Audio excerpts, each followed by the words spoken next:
Allah berfirman, A'udzu billahi minasyaitonir rajim. Wa idza sa'alaka 'ibadi 'anni fa inni qarib. Ujibu da'watad da'i idza da'an. Falyastajibu li wal yu'minu bi la'allahum yarshudun. Terjemahannya, dan apabila hamba-hambaku bertanya kepadamu tentang aku, maka sesungguhnya aku dekat. Aku memperkenankan doa orang-orang yang berdoa apabila dia berdoa kepadaku.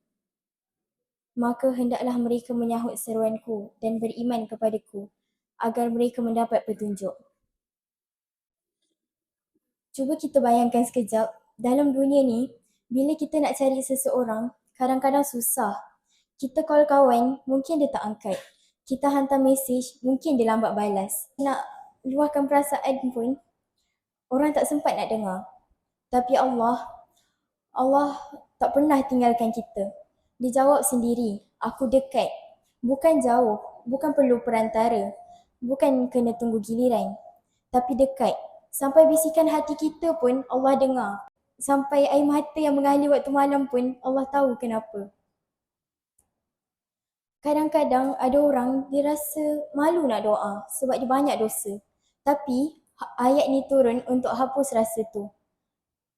Allah tak pernah cakap, kalau kau banyak dosa, jangan doa. Tak. Bahkan Allah jemput semua hamba, baik yang taat atau yang banyak silap. Sebab doa bukan hanya untuk yang sempurna, tapi untuk yang ingin kembali.